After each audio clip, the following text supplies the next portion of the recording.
This is Faylene with Bookkeeping Made Simple, and I've created a mock bank statement here. We are gonna show you how to do some bookkeeping this morning, and it's really quite simple. I'm gonna show you everything but the bank rec because we're gonna put in a few months worth of bank statements, and I want to get a whole year in. So we'll start with the deposits, and I'm going to move this is my bank statement here. Please take note of the beginning balance, the ending balance, the total credits, the total debits, and service charges, because those are all things that we'll need to do when we do the bank reconciliation. That is just in the back of your mind for now. So we are in our company. Good morning, Faylene. I absolutely QuickBooks. If somebody from QuickBooks is listening to me, stop with the pop-ups. I am absolutely sick of these pop-up ads. Okay, so we're gonna go from anchovy is we're gonna see what invoices we have out. Our first deposit is $510. And I do have we're going to show you several different methods because some of you won't be using invoices, and some of you will. First, we're going to just go with, let's see what we got here for $510. Wow. So if you have invoices, you're invoicing the customer, this is how you're going to receive the payment. When you do this, you got to make sure to do it on both sides. So we have the date is 1/2/2026. The reference number here in this case is not, we don't put anything in. You might put Intuit deposit, but that's usually where you put the check number. And then this was an Intuit deposit, which means they paid via credit card. So they just don't have credit card, just Visa or MasterCard is an option. So we're gonna add that because I don't care about um whether it's an Amex or whatever. Okay, that's how you add it. This is a credit card.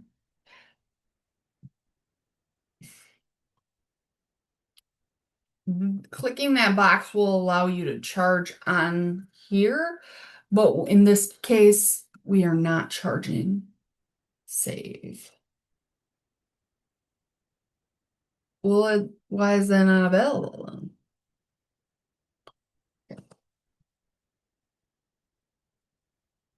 It's not using.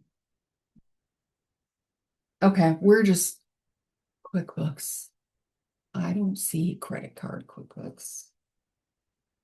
So add new up here if I went too fast for you, but we're just going to pick American Express, I guess. Now, the deposit was for 510, so if you click this, it'll automatically add which one. So usually with these payments, you will have a customer and the bills will match, or they might pay several invoices, and the check will say on the bottom. So make sure you match it to the invoices the customer is telling you they are paying. So if you don't have that information, in this instance, you will need to get that information. It's a deal breaker. You can't don't do like, so let's say I talked to the customer and they were like, I can only afford 510, so I'm gonna pay two and a partial invoice. So in that case, you would go 450, and then over here you would click this, but put $50. Let's say he's like, let's apply $50 to invoice 18. And then that would give you, no, sorry, $60, 510, not 600, 5. 100. $60, and that would give you your 510. Now this seems simple, but a lot of people mess this up because they just click off whatever. So you need to make sure that you're getting the information from the client as to what invoices they are paying if they just send you an ACH and it's not clear. If it's clear, then by all means click off on those invoices. But if it's not clear, you need to make sure that you're getting this information. Now, because this amount is right here and it's already money received, we are not running a credit card payment. It's right here. We are going to make sure this top one here is clicked. Reason being, this one, and it says it in the name, but I don't think it's always obvious. That is if somebody gives you their credit card number and you are going to charge them. Now, that being said, always make sure there's a credit card authorization form and you have permission to charge their credit card. So then we're going to record and close because there's no other payments. If you had a group of deposits, like you had like 5 checks and you went to the bank and you deposited them all, then you would just go through and deposit the next amount of payments. So this is not the case. It's just one deposit. And then we're going to go here, bank deposit. Now, oh, I didn't change the bank. It should be Fayleen's Bank Loan and Trust. We are going to grab this deposit from Johnny on the spot. We're going to make sure the date matches here, that it's going to the right, it's not going to the right bank account. We need it to go to, so if you're like, that's not the bank account, so we got to add a bank account, right?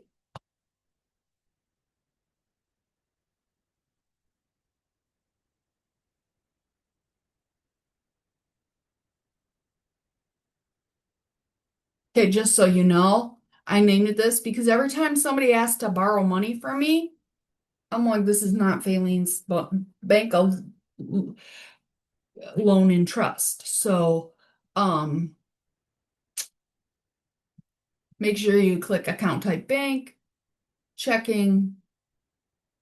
It's not a sub account. We could put in the beginning balance, but I'm not gonna. And then save. And we are making that deposit to Fayleen's Bank of Loan and Trust. Save and close.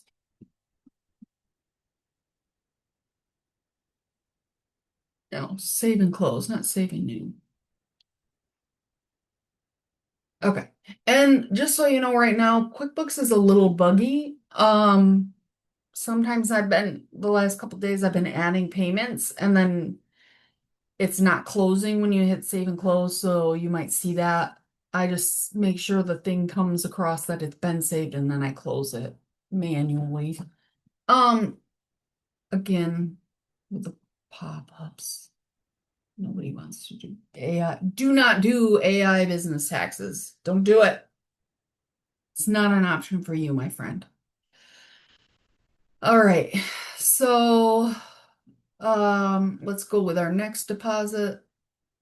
Now let's say, so the next deposit we have on here is $376.25. Now let's say we went out to a client to sell them Caesar salad and they just paid us. We didn't have a chance to invoice. They were like, how much is it? And we were like, oh yeah, it's $376.25. So we must have sold it to somebody who likes salad. So we go to new, payment. In this case, we're not going to have a payment. So let's just say, oh, we put it to Johnny on the spot. Oh, he doesn't have an invoice for that. Okay. Leave. Instead, we're going to go straight over here to bank deposit. Then down here, we're gonna go to receive from Johnny on the spot.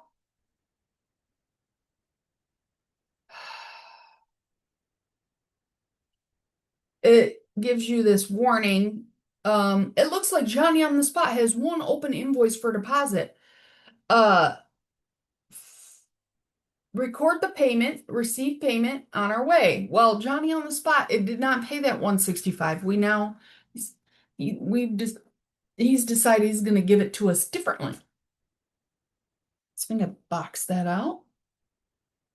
You're going to pick an income statement. I don't know what this is. This must be something one of our other bookkeepers done because this is a test account. So, sales of product income because we sold Caesar salad. So let's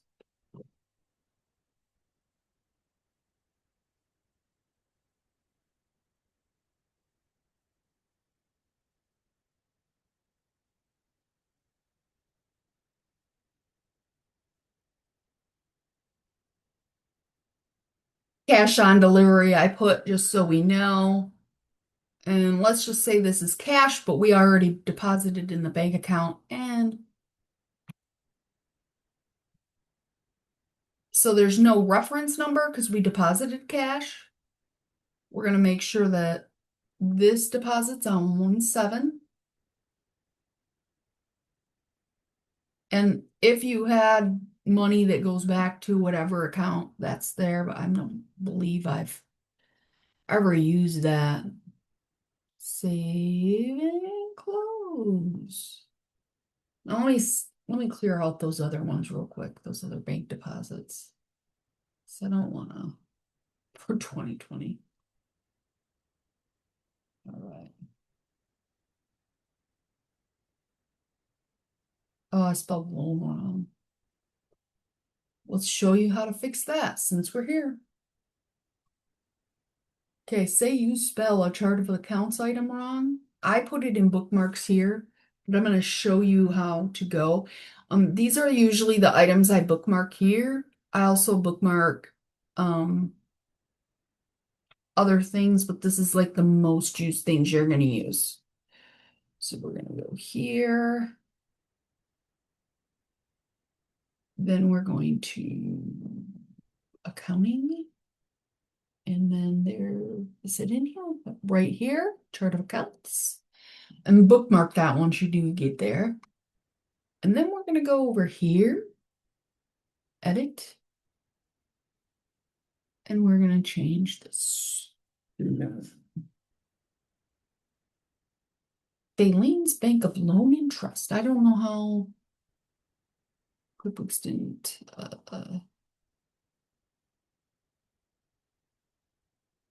catch that. It's not spelled correctly. We're gonna rename this too because I don't want any actual endorsement of big names. So we're gonna name this to Chelsea.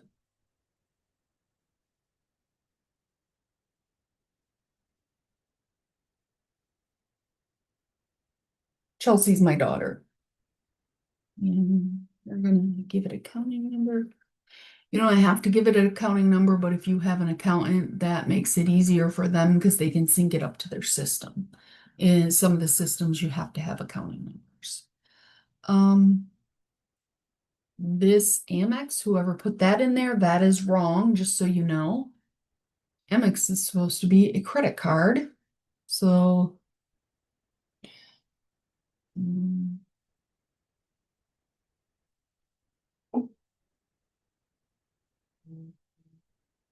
yes, we want to change it. And we'll name it.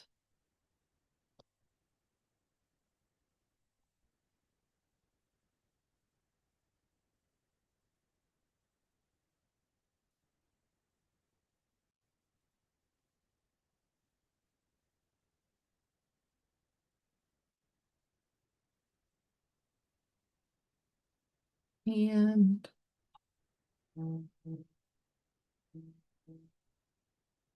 Somebody's texting me. What number do I do credit cards?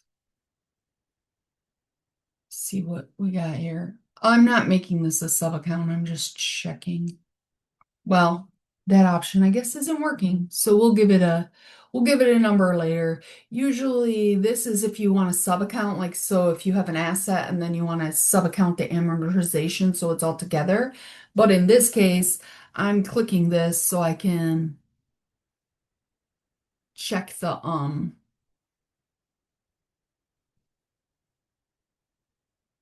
account numbers because I like to have them together, but it's not working. So save.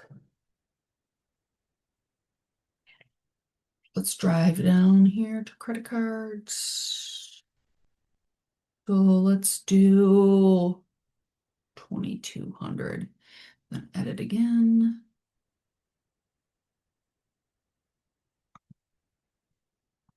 Or not 2,200, 22,000. I need to put another zero on those bank accounts.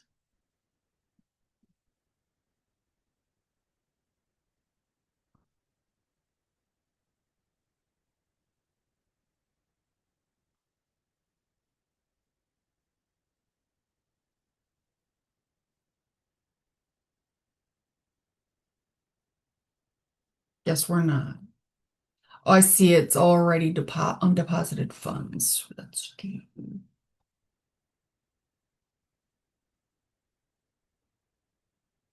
I should have named undeposited funds different. That's fine.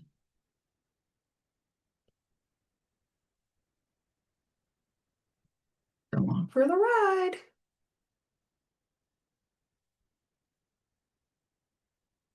All right. So we have that. The next one is 110. So let's say Johnny on the spot did 110. Dear QuickBooks, behave. This probably wasn't a good day to do a tutorial, but they were supposed to do this on Friday. Today's Tuesday. They were doing updates then too. Like whenever things are wonky in QuickBooks, they're doing updates. All right. That was on the 12th. No reference number because they paid via credit card.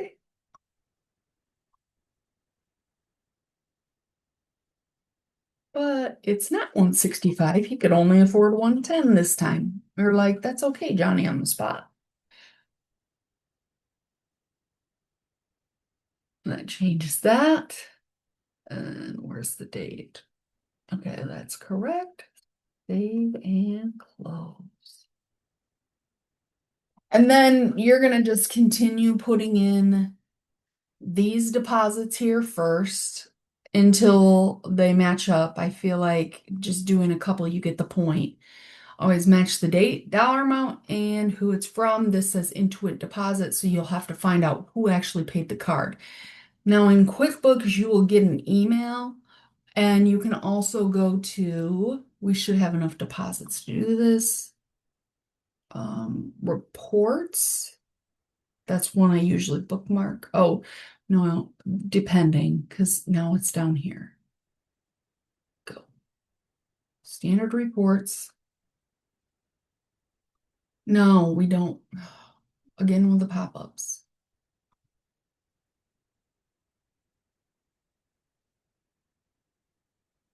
So if you have a separate credit card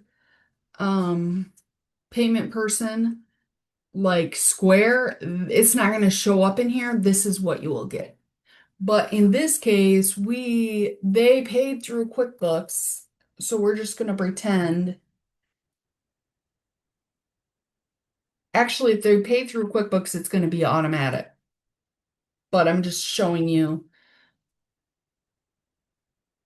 Here's your deposit detail.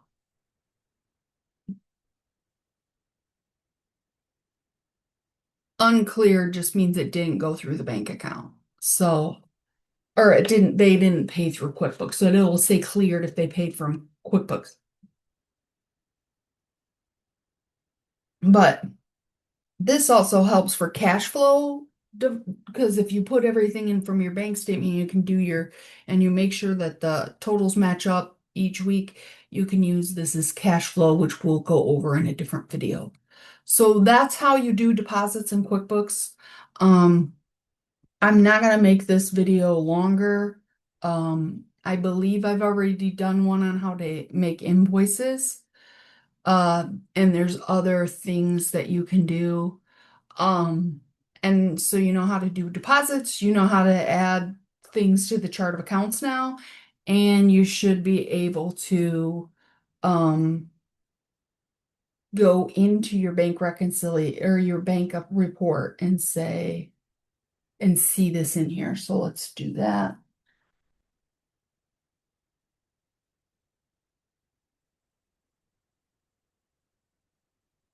And it's right there. Now, let's say you do not have invoices and you want to do um uh you just want to enter the deposit amounts. You can also do that here. So if you want to enter just off the bank statement, QuickBooks, paper ledger mode, then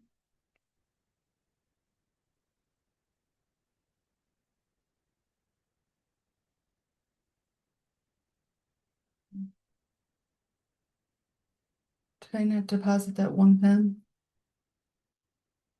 See, I just noticed I didn't deposit that 110, so I'm going to go back and look for it after I do this. So some product and the date on this one is 114. Save. Now let me go over here and create a deposit for that 110, which is right here. It was on the 12th. Save and close to Filene's Bank of Loan and Trust. And now you have your deposits. Those deposits should match these deposits that you just entered. And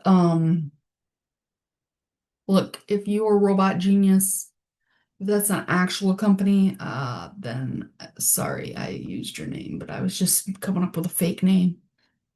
And then you'll enter all those. And in a perfect world, when you go to reconcile, you're gonna put the beginning balance and or it'll have the beginning balance. You're gonna put the ending balance and match up all the deposits and checks. But I'm going to go back prior because I have some fake mock statements that were in 2025 and there is a loan for those. So I want to record that so you guys are going to know how to set up an asset account. If you get a vehicle, you want to set up an asset account. You want to set up If you get a loan for it, you want to set up the loan account. If you paid for it in cash, it's going to go from the checking to the asset account. So there's all different scenarios on how to record those things. You can't just buy a vehicle and put it straight up into expenses unless it's like a junk vehicle that's like $1,000, which probably is going to need some repairs if you're going to buy that one. Um, so that is pretty much it for today's lesson, and I will add more later on. Let me know in the comments if you have any questions. Thank you.